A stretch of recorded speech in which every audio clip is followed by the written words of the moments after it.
무엇보다도 주님의 도우심 아래 날로 왕성해지는 교회가 되게 하여 주시고 영원 구원의 사명 동안 잘 감당할 수 있는 교회가 되게 하여 주시옵소서. 오늘 드리는 새벽 기도가 하나님께 영광이 되고 성령으로 감화되는 역사가 일어나게 하여 주시옵소서. 예수 그리스도의 이름으로 간절히 기도드립니다. 아멘.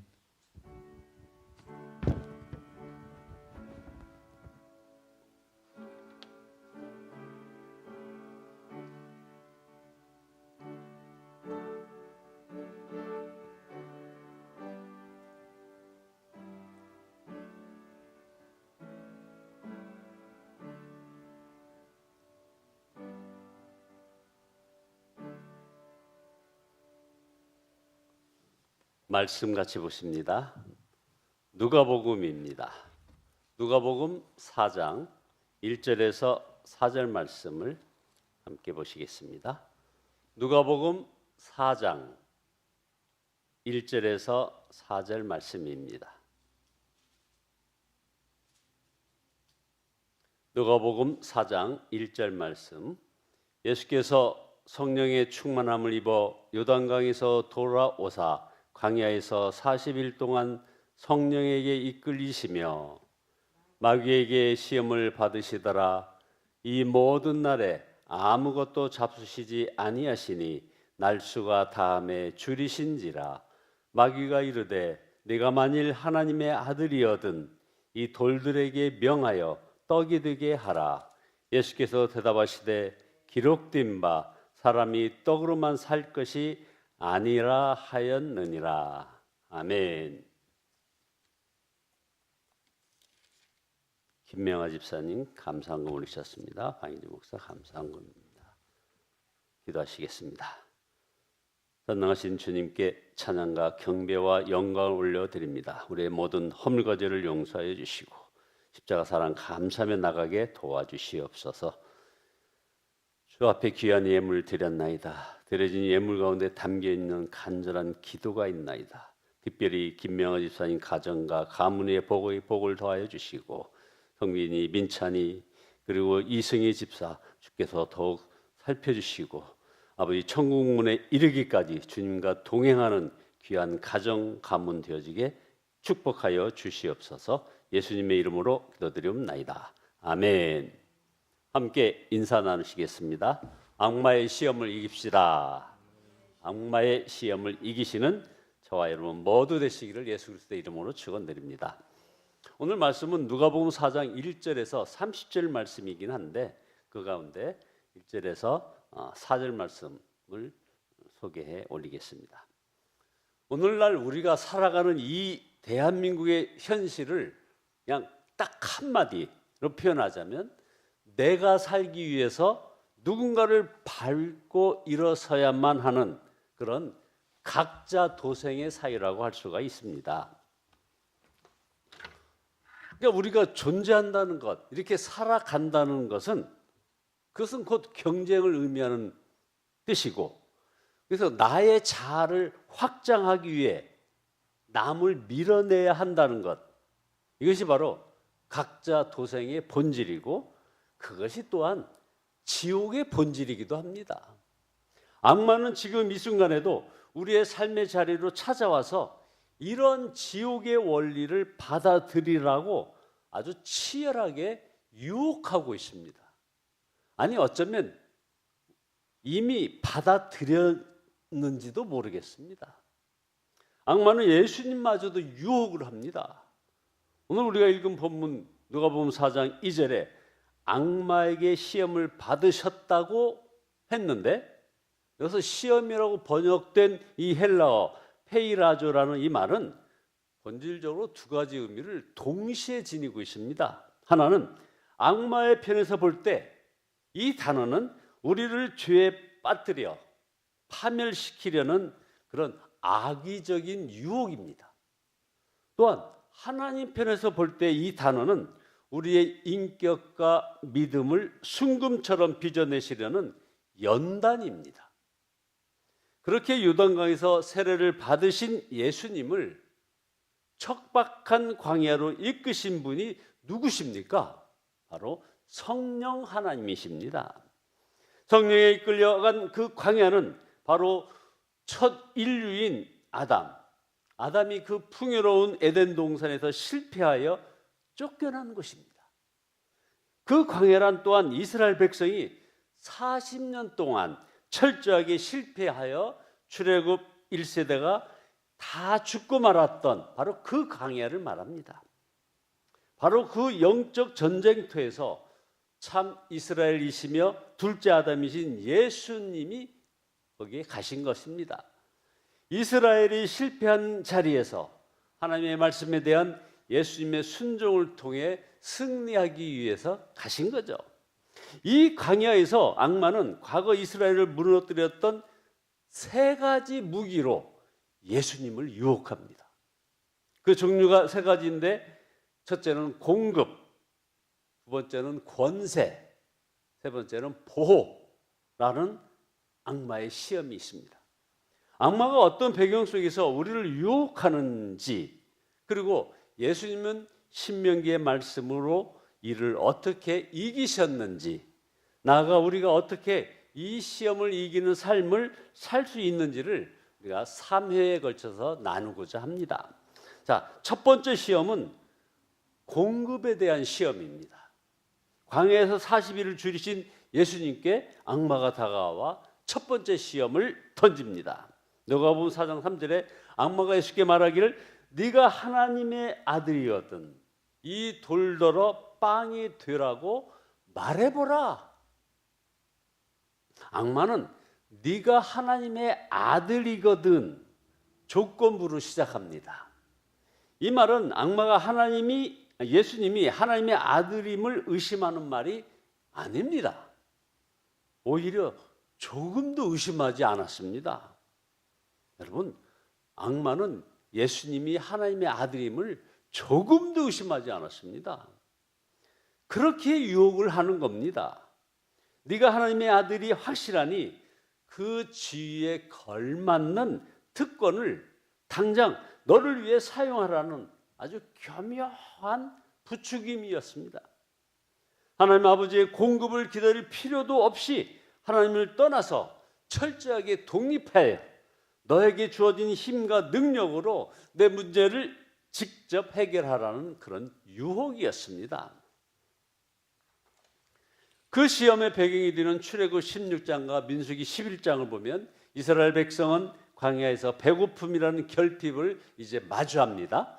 결핍을 마주하자 언제 자신들을 출애굽한 것을 찬양했느냐는 듯이 입에서 하나님을 원망하는 말들이 막 터져 나옵니다. 하나님은 그들의 결핍을 만나로 채워주십니다. 그러나 그들은 만족하지 못했습니다. 매일 식사를 시리얼로 준다고 하면 좋아하시겠느냐 이거죠. 그들은 하나님이 매일 일용할 양식으로 내려주시는 만나에 만족하지 못하고 차라리 애굽의 고기 가마 곁에 있던 그 가마 곁에 앉아있던 때가 좋았다면서 과거의 노예 생활을, 즉 과거의 죄악된 생활을 그리워했습니다. 자, 사람은 결핍 앞에서 하나님의 선하심을 의심합니다. 사람은 결핍을 당하면 자신의 생존 욕구를 하나님의 말씀보다 앞세웁니다. 결핍 때문에 하나님의 선하심을 의심합니다. 그것이 인간입니다.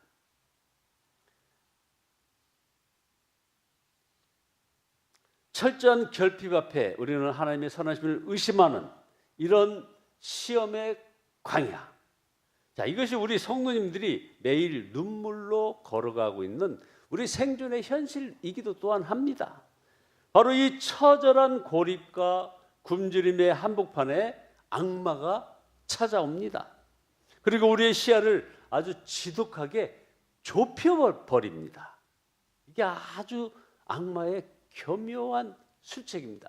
우리의 시야를 지독하게 좁혀버려요.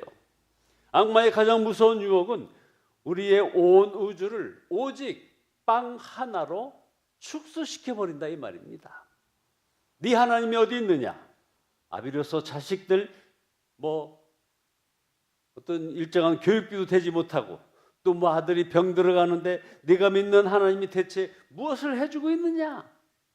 당장 내 힘으로 돌을 빵으로 만들어라. 자, 생존의 두려움이 우리의 목을 조를 때 우리는 무너집니다. 텅 빈 은행의 잔고 앞에서 우리는 번번이 사탄의 유혹 앞에 쓰러지고 맙니다. 그렇게 예수님이 이 광야로 오셔야만 했습니다.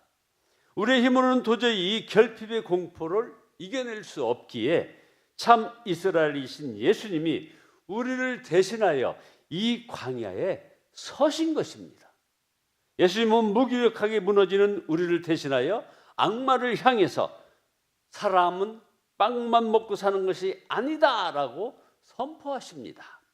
이 구절은 모세의 신명기 말씀을 인용한 겁니다. 신명기 8장 3절에 보면 주님께서 당신들을 낮추시고 굶기시다가 당신들도 알지 못하고 당신들의 조상도 알지 못하는 만나를 먹이셨는데 이것은 사람이 먹는 것으로만 사는 것이 아니라 주님의 입에서 나오는 모든 말씀으로 산다는 것을 너희들에게 알게 하려 하신 것이라. 이게 무슨 뜻입니까? 이스라엘을 광야에서 살린 것은 하늘에서 떨어진 만나였나요? 아니죠. 만나 그 자체가 아니라는 뜻입니다. 그 만나를 내리기로 결정하신 하나님의 뜻과 모든 말씀이 그들을 살린 것입니다. 즉 빵이 생명의 근원이 아니라 그 빵을 존재하게 하시는 창조주 하나님이 생명의 진짜 근원이라는 그런 선언입니다. 악마의 속임수가 뭡니까? 빵이 없으면, 먹고 살 돈이 없으면 죽는다 이겁니다. 하지만 예수님은 아니다. 빵이 없어서 죽는 것이 아니라 그들의 삶에 하나님이 없고 주의 입에서 나오는 말씀이 없기에 죽는 것이라고 반박하신 것입니다. 예수님은 돌을 빵으로 만드는 신적인 능력이 있으셨지만 사용하기를 기꺼이 포기하셨습니다. 내 힘으로 살아남는 길을 거부하시고 굶어 죽는 한이 있더라도 내 생명의 진짜 근원이신 아버지의 뜻과 그 말씀에 온전히 매달리는 철저한 의존의 길을 택하신 것입니다. 자, 그렇다면 당장 빵이 없지만 말씀으로 산다는 것은 무슨 뜻입니까? 내 존재의 가치를 은행의 어떤 통장 잔고가 아니라 하나님의 말씀에서 찾는 것입니다.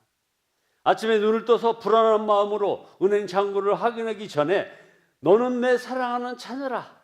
내가 너를 결코 포기하지 않는다는 그런 십자가의 말씀에 내 영혼을 먼저 채워 넣는 것입니다.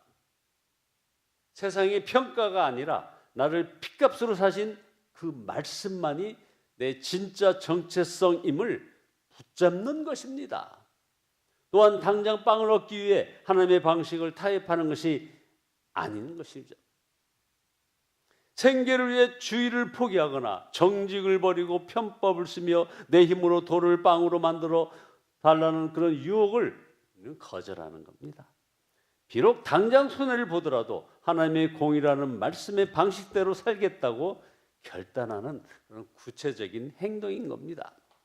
자, 여러분, 특별히 벼랑 끝에 경제적인 벼랑 끝에 선 성도 여러분, 쏠 탄환도 없는 그 잿더미 위가 바로 진짜 생명을 만나는 은혜의 자리입니다.